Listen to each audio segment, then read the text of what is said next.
Why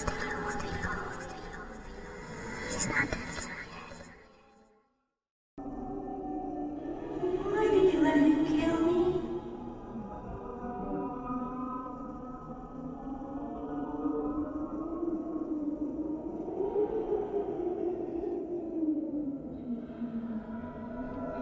It was the clown. Make the clown go away.